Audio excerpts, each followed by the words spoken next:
So welcome to the Dare to Be Healthy show. This is your host Alia Almoayed, broadcasting live from the tiny little island of Bahrain. I'm with Andreas Moritz today, and I'm very excited because I bought his book. I don't know if you can see the book. It's called The Amazing Liver and Gallbladder Flush. And I bought this book last year, and I had known that you should flush your liver and your gallbladder, that they have stones and you should flush them, but I was actually very nervous about trying it. And it stayed on my desk for a very long time, Andreas, until I just got the courage to try it out last June. And what happened was nothing short of amazing. Honestly, I think I must have expelled close to 1,000 stones. And I tried it again last month, and maybe a few hundred again. And I was just so fascinated because I thought I was healthy, you know, and I thought that healthy people don't have stones. I thought it would be for people who have gallstones or have that problem specifically. So it was very interesting to see that that I expelled so many stones. But my question is, I'm completely hooked now to the whole process. But my question is, why do some people, I mean, I have a client who went through 5 different doctors before she realized she has an alternative, you know? So how does that work? You mean why people develop stones at all? Yeah, no, why don't doctors know about this? Why wouldn't a doctor know about a process that is so mild and so easy to do, and something that you can just do at home? And I mean, she was told she had to remove her gallbladder by 5 different doctors, and she is not the only case. I mean, a lot of people, you hear that from a lot of people, and many people go ahead and remove their gallbladder. Oh, absolutely. It's a very common surgery. Here in the United States, you have like 20 million people suffering from gallbladder disease. And it's increasing number, so it's not a minor problem of the society. It doesn't just cost a lot of money, but a lot of anguish. One of the problems that arises from removing the gallbladder surgically is that the person's digestive system will never function properly ever again, because you cannot replace the gallbladder, and the gallbladder plays a vital role in the digestive process, and somehow doctors are not even aware of the purpose of the gallbladder. You cannot believe how many doctors have told their patients after removing the gallbladder that you will be absolutely fine, you don't need a gallbladder. If we didn't need a gallbladder, why is it there? We know very well why it is there. And the main reason is that it is accumulating bile from the liver, which the liver cells produce.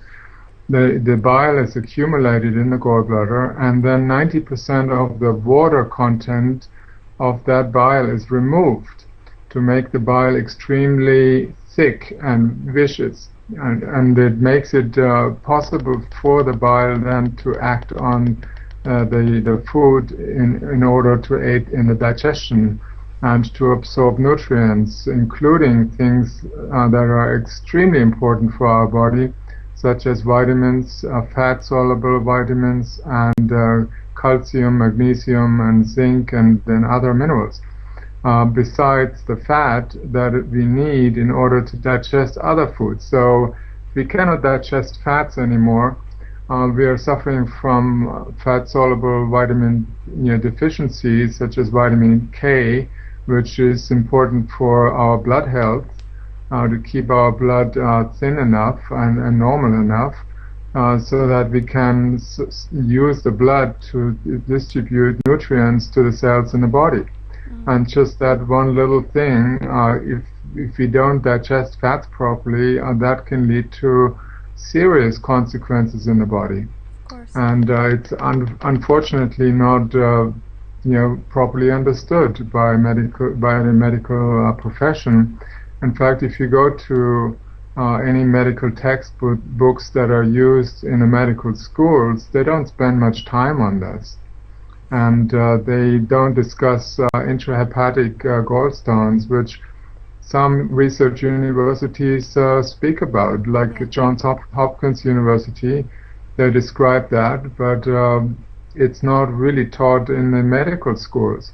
Yeah. So there's a whole chapter in the medical education missing, and it's an important chapter. It's an extremely important chapter because the liver is very much in charge of everything in the body. It's considered like the second brain. It has 500 different jobs to do, and each one of them is absolutely vital for our body.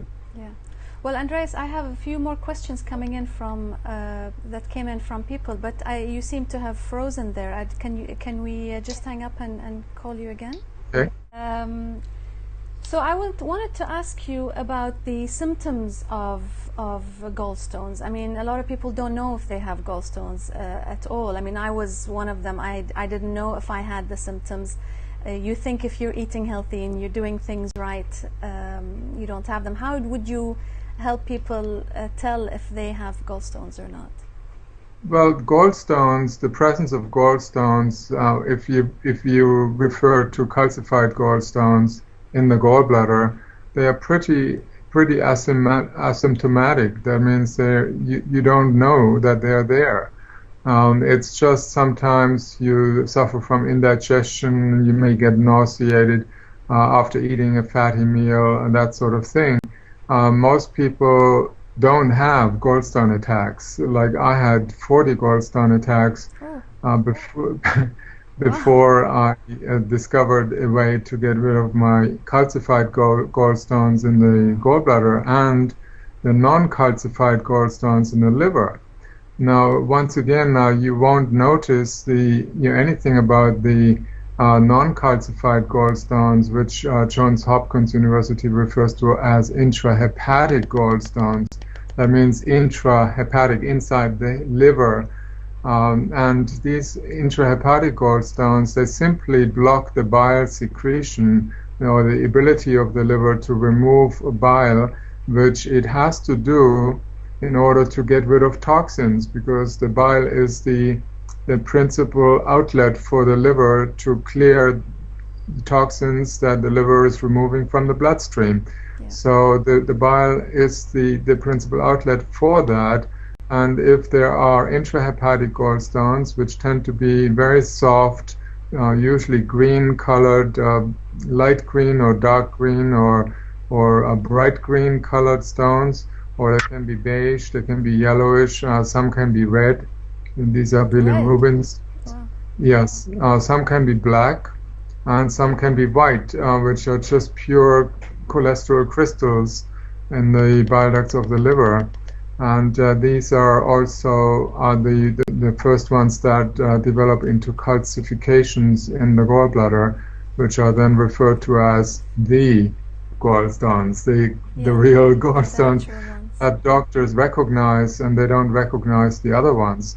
The non-calcified stones are very difficult to diagnose, and there's actually research that showed you cannot use ultrasounds to detect them, and ultrasounds is the preferred method of looking at gallstones in the gallbladder. Yeah. So because there are sound waves, ultrasound waves, which pass right through bile, even if the bile is thick, it goes through it. It doesn't get echoed. Yeah. There is no echo. There is no feedback loop.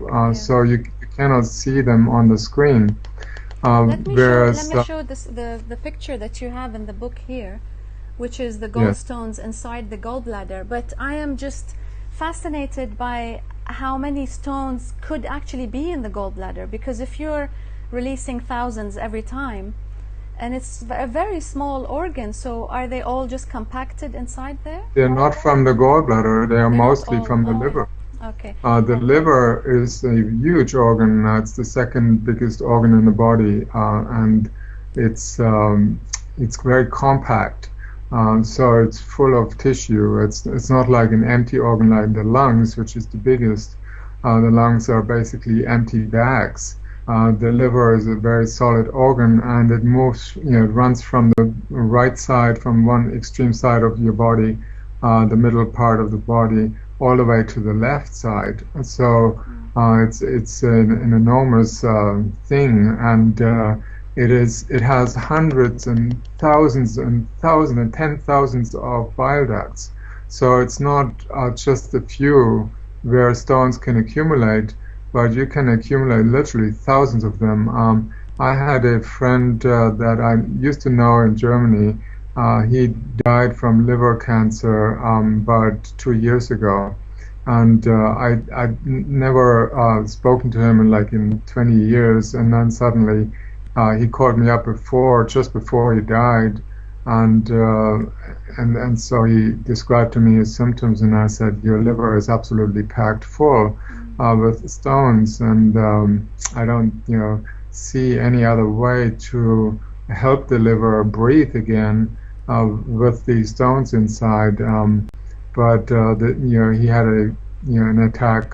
He went back to the hospital, and he died a couple of days later. When they did an autopsy on him, they found more than 70,000 stones in him. Wow. You'll find a lot of stones, like 20,000, 30,000, in people who suffer from a condition called fatty liver. Yeah. And that's when their liver turns literally white, very light colored. On an ultrasound, you see it's completely white. And that means the liver is no longer able to process fats. It just accumulates them. It can no longer break down your cholesterol properly, and it's just a mess in a way. So I've seen people who received, after clearing out their 20,000 stones, and there are people who have cleared that many, that their liver returned back to the normal color, which means that they no longer suffered from fatty liver. Well, let me ask you, you mentioned in the book that there are some signs, for example, the liver spots that come on the face, on the hands and arms and everything. Would that be the same as somebody having freckles, or is freckles something completely different? Well, a lot of children have freckles, after a couple of years of age, and you can see that particular body type, which is in Ayurvedic medicine called Pitta type. They can develop those freckles if there's already some weakness in the liver. Now, many people think, well, children are supposed to be healthy, right? It's not quite that way anymore. At least here in the United States, most children are actually quite ill. 80% of children already have more than 200 poisonous or toxic chemicals in their body. And almost every pregnant woman here, 98% of all pregnant women, have 273 or 278. How many can you count? Toxic chemicals in their system, including BPA's. These are the plastic compounds that are very, very toxic and carcinogenic.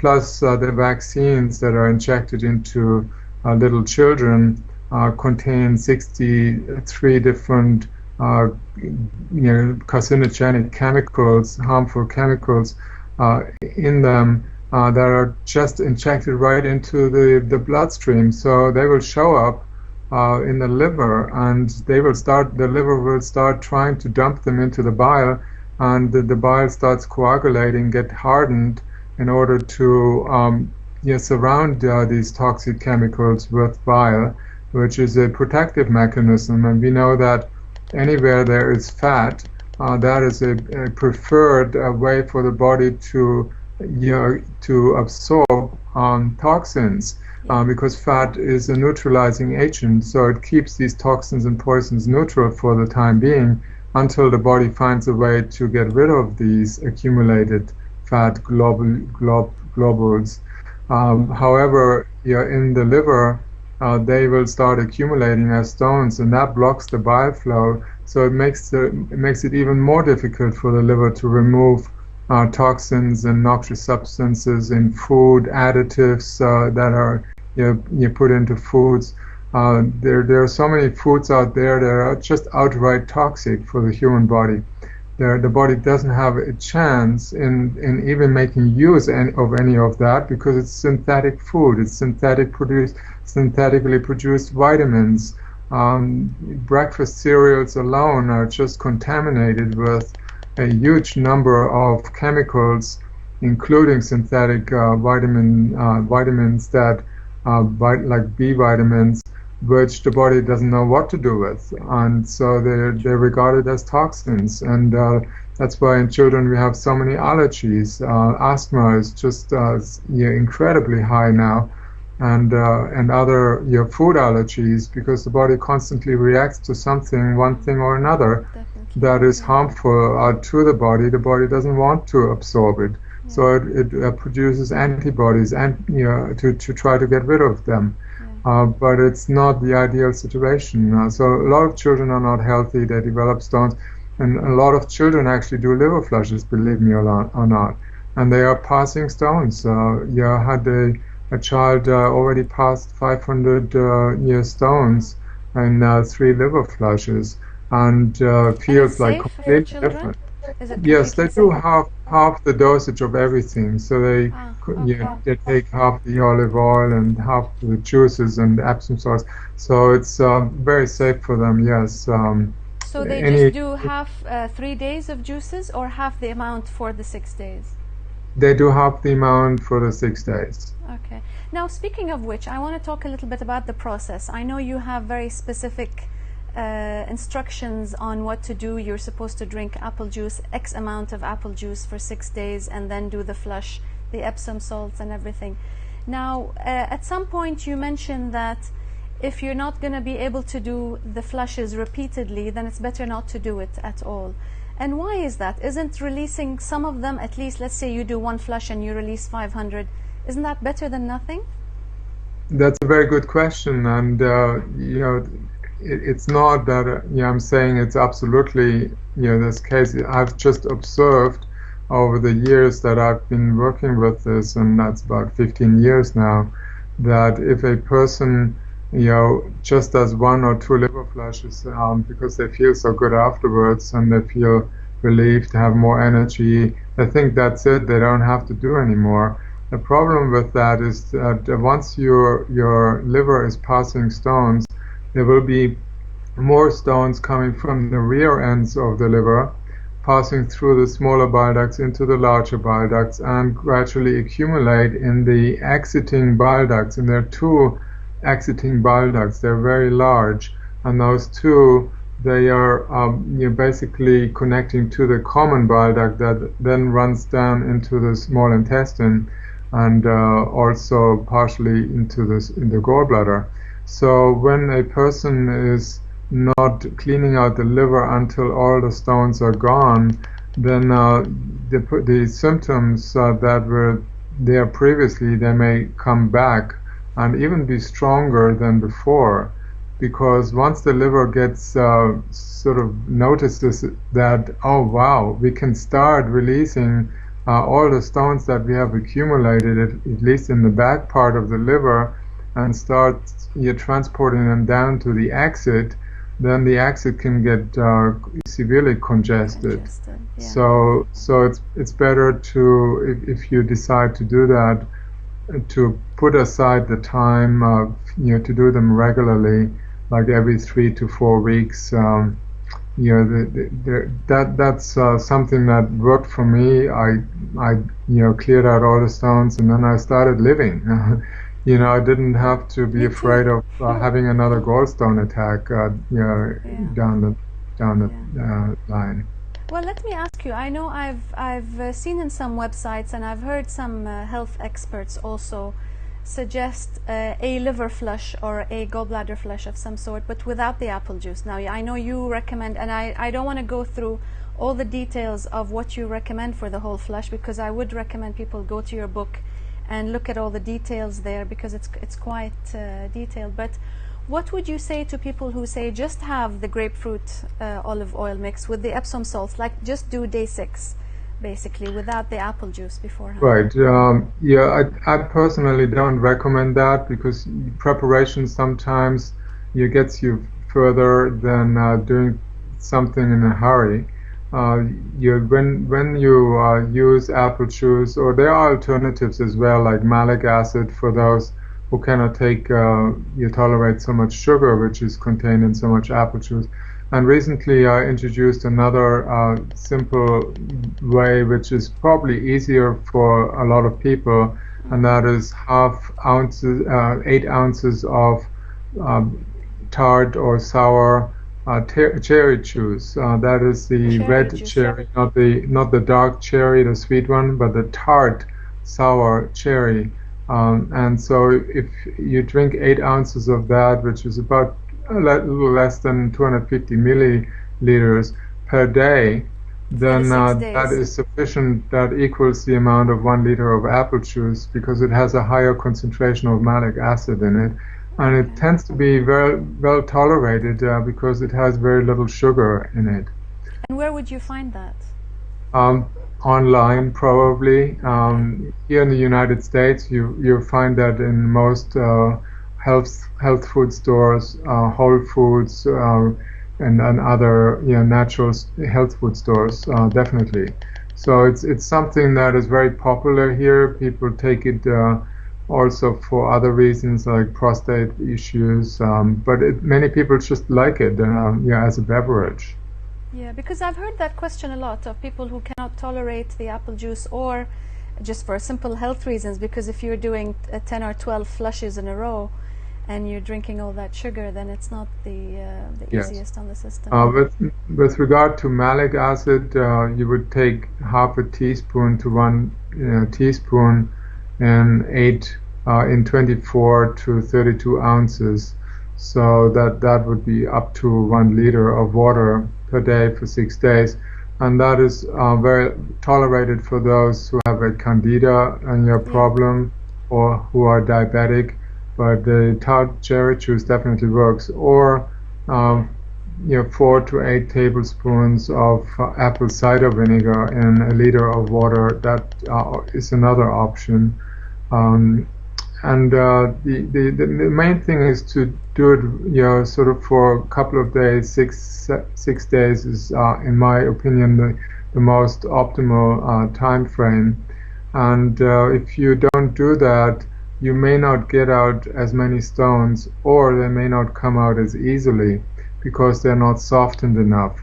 When you do the preparation of 6 days, you are also liquefying a lot of semi-solid stones and making them very, very sludgy, like soupy, thick soup, and that helps with the removal process enormously.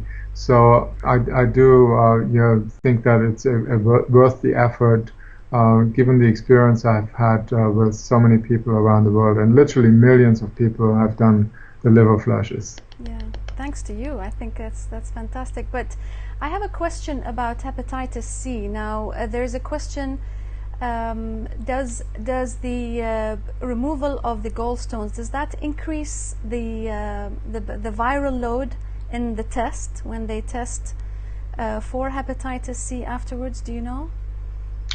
No, I typically tend to recommend not to do any tests after you do liver flushes. The reason for that is because the liver is going to repair any damage that has occurred due to the presence of stones for so many years often, or even decades. And when you do a liver flush, there will be lots of repair work, meaning that damaged cells will suddenly be discarded, be broken up, decomposed, and you basically be broken down and transported out of the system, because the body now has the chance to do that. And when this happens, you may have, if there has been liver damage, like in the case of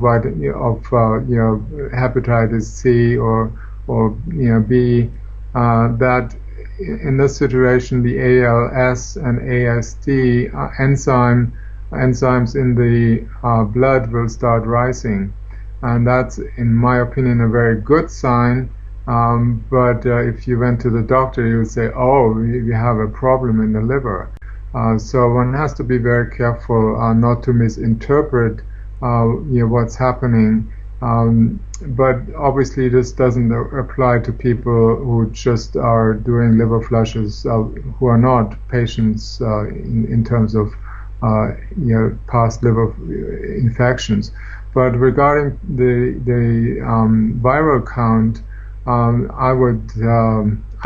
I have no evidence to suggest that, but I feel very strongly that the viral count would drop. Now, not because the virus is responsible for causing liver infection, which I find to be one of the most unscientific statements. If anyone says that a virus causes liver infection, doesn't really know what viruses do in the body. They come after the fact, after there is already severe congestion.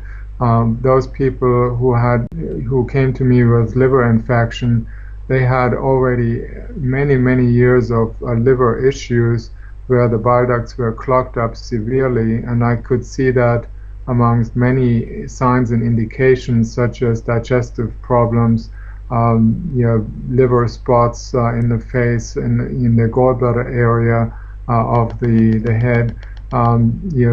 They have blood issues. They have joint issues, some chronic pain, shoulder pain, usually the right side of the shoulder. There can be many symptoms which I've described in the book, but they tend to have lots of them. And it's something that shows that the liver and gallbladder haven't been working well for many years. And that means the liver has not been able to remove chemicals that cannot be broken down, typically by even the liver itself. They require something called solvents. It's just like paint. If you have paint, you painted your house and you get all your hands full of that paint and you cannot get rid of it, but you use a solvent, it will come right off. And like that, there are many chemicals that are in our body that we ingested through foods, environments, vaccines, many sources, air pollution, that can no longer be dissolved in the body. They have to be sort of accumulated until there's a solvent coming in. And the best solvents are viruses. Viruses are not an enemy to the body. They're not living organisms, by the way. They don't have a reproductive system, so they cannot spread on their own. They have nothing in them. They're like dead stones. They're like particles. They're protein fragments. They can be generated in the body when cells break up and the nucleus of the cell is dispersed into the bloodstream.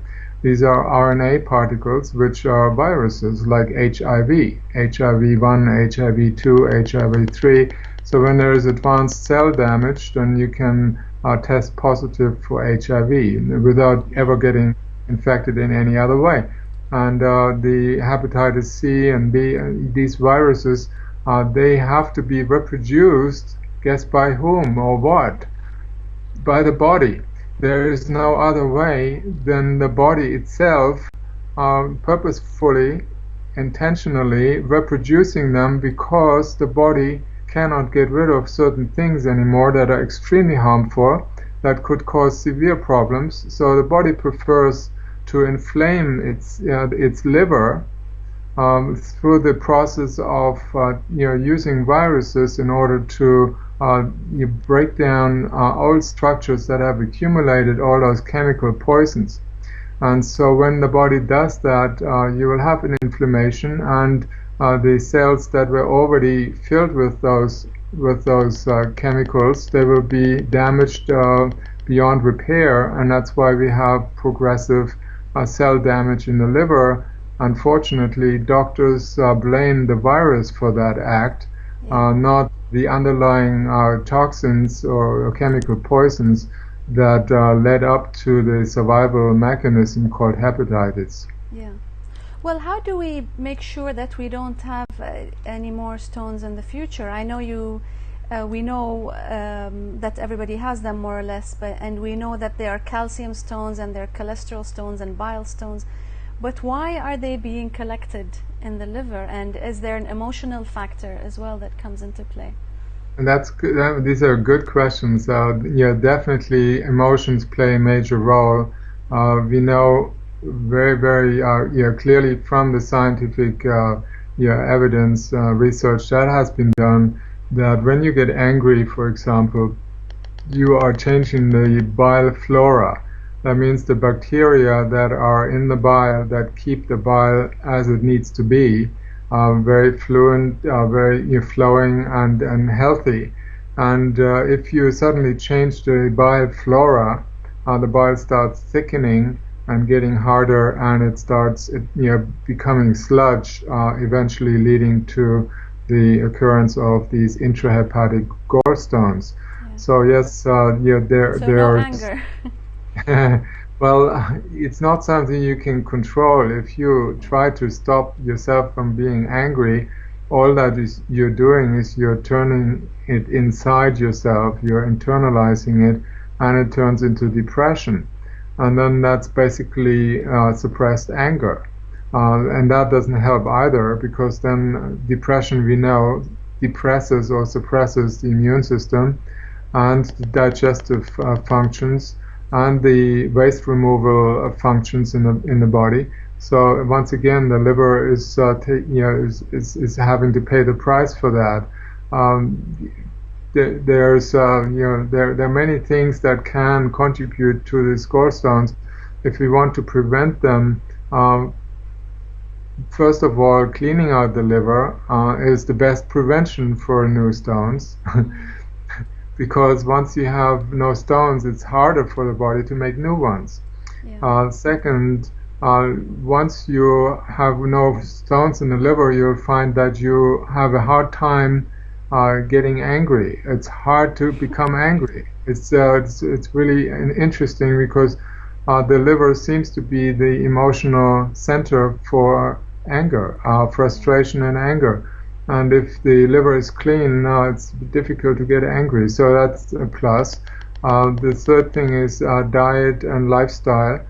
There are certain things we do in our lives that can contribute to the occurrence of gallstones simply by interfering with the basic functions in the body. If you consistently go to sleep after midnight or 2 o'clock in the morning and then sleep late in the morning, you're interfering with the liver, which is working very, very actively between 10 and 2, and it requires all the blood it can get in order to do its 500 different jobs, including detoxifying the blood and making bile for the next day, making sure that the blood values are proper, that the hormones are in the blood in the right amounts, that the liver is removing iron if there's too much in the iron, so that it doesn't cause stomach problems and heart attacks. So the liver is constantly vigilant in detecting anything that could go out of balance, and is establishing balance again. But we need to set the preconditions for the liver to be able to do that. And when you go to bed after midnight every day, then the brain holds back an enormous amount of blood, which then cannot go into the liver and doesn't allow the liver to do its job. And therefore, the next day you have a surplus of toxins or waste matter, such as metabolic wastes, including lactic acid, uric acid, ammonia, all those metabolic wastes, and also dead cell fragments that circulate through the system, because we turn over 30 billion cells per day, so we have to remove 30 billion dead cells per day. So there's a lot of garbage that the body has to get rid of, and if we are not getting the right amount of sleep at the right time, then that interferes with that waste removal, and the waste is accumulating in the body, and that itself can contribute to poor liver performance, and then digestive performance, and then immune, the lymphatic system getting clogged up, and the blood is getting too thick, and we develop all kinds of issues because of these metabolic disorders. And we know that 98% of all disorders are now chronic disorders are metabolic related. They are imbalances of basic metabolism. And what about people who get emotional during a flush? Does that mean the emotions that are being stored in the gallbladder? Because I've heard that a lot, and it's happened to me as well, actually. Yes, it is. It's a release mechanism. If emotions were the trigger for you producing gallstones, then when the gallstones come out, the same kinds of emotions will also re-emerge. So you may go through a short period of releasement, things that you may have stored like for 20, 30 years, something that happened to you in childhood and it impacted you very deeply. When you get shocked or emotionally distraught over something, then it shuts down the digestive functions and the liver is holding on to everything. There are systems in place to hold on to everything, including waste matter. When we are under the stress, your fight or flight response, where we produce adrenaline and cortisol shuts down the immune system.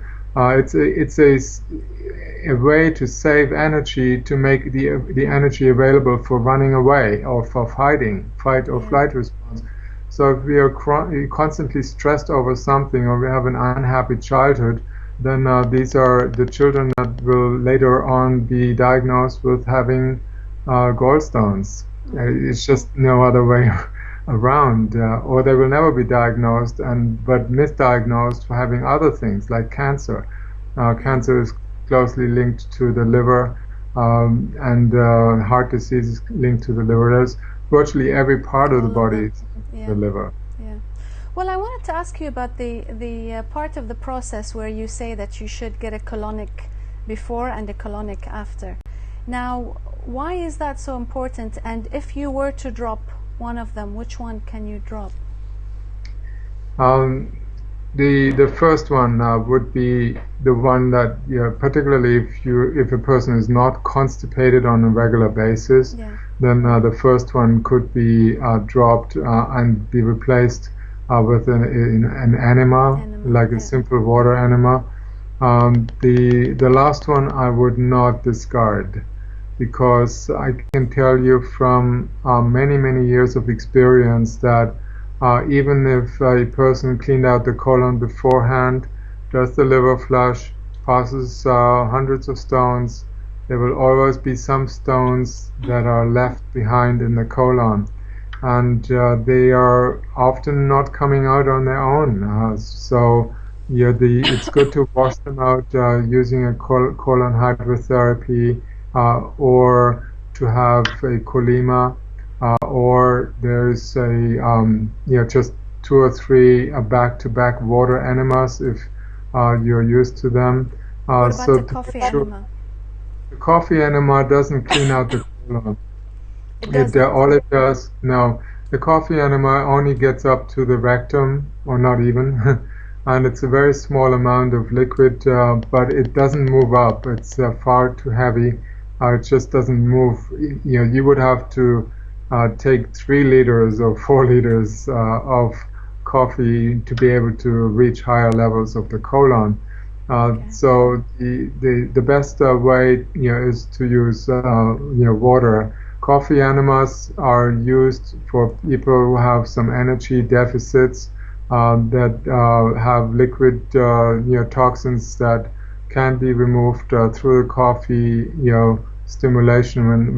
Once the coffee is entering into the anus rectum area, the liver starts opening to some extent, and anything that is not too obstructive, like stones, will start coming out. So it increases the bile flow, and with it, toxins from the liver are being passed through the system. But if you do liver flushes, then obviously you don't need to do the coffee enemas. And have you reached a stage where you no longer need to do a liver flush? Is that ever reachable? Yes. Well, yes, it is, definitely, and I'm probably the best example of that, because I've done 12 liver flushes, 1 in a row, about 15 years ago, and I passed 3,500 stones. Then I was like a different person. All the aches and pains in my body disappeared, which I had in my back. I had short scoliosis. I had chronic issues, pains in my system, joints, and my old rheumatoid arthritis, started, re-emerging, during and around, just before and after a gallstone attack. And once I had cleaned, out my entire liver and gallbladder, I never had a problem again. And what I've done since then, do one every 6 or 8 months, and I never passed a single stone ever again. And still, I do now. I only do once a year, just to make sure, because we live in a very toxic world. Yeah. But it seems my liver is far too efficient to accumulate anything. So I've not had any signs or indications of stones. I did a liver flush 2 months ago, and it was just water, nothing else, just that. Wow. So, and do the liver spots actually reverse? Do they completely go away, or do you just not get new ones? The liver spots on the face and on the back of the hands. Yes, I've seen many people who completely cleared out their so-called age spots or liver spots. Regardless of their age. Yes, I've seen people just had these big ones here on the sides, which relates to the gallbladder, and then some here in the liver area, and so they completely vanished. There are some people they didn't completely fade, and I assume that the liver wasn't completely cleaned out yet. I have to tell you that some people clean out the liver in 6 to 8 liver flushes, but then there are some individuals, and they are there, who take 20 or 30 liver flushes before they are clean. So it all depends on what's in there, what they have accumulated, what kind of drugs they have been taken. Like my wife, she needed 25 liver flushes, and she passed the biggest gallstone I've ever seen, in any pictures, and it was literally like 2.5 inches that wide, and I examined it myself, and that was a monster. And after that, she passed during the 12th liver flush, I think, and she had all her pain disappeared like from one moment to the next, and her cartridges started growing back in her joints. She had no cartilage left in the vertebra, and so it caused an enormous amount of pain. And cartilages in other places in the joint system were completely growing back. So you can see that there's just far-reaching influence. I would get so many reports of situations and conditions that people recovered from after doing liver flushes that I didn't even anticipate, because it's just we're having now 44,000 different kind of conditions, disease conditions recorded in the medical literature. So it would take me volumes and volumes of books to describe all the things that liver flushes can lead up to. Yeah, and sometimes you forget you had the symptom until you read in the book that this is what it cures. I mean, hair loss, a lot of people have hair loss, and you mention in the book that hair loss at the top of the head is also an indication of liver stagnation. So right, severe long-term gastrointestinal problems. Yes. That's very interesting. Andreas, thank you so much. I don't want to take up any more of your time, but I would highly recommend the book. This is the book again. It's called The Amazing Liver and Gallbladder Flush. And it's a very easy process. I'm just still fascinated by how simple it is and how effective it is. It's just very, very interesting. So thank you for that, and thank you for your time. You're most welcome. You're absolutely welcome. Thank you. We'll speak again, I hope. And good night to you. Thank you. Same to you.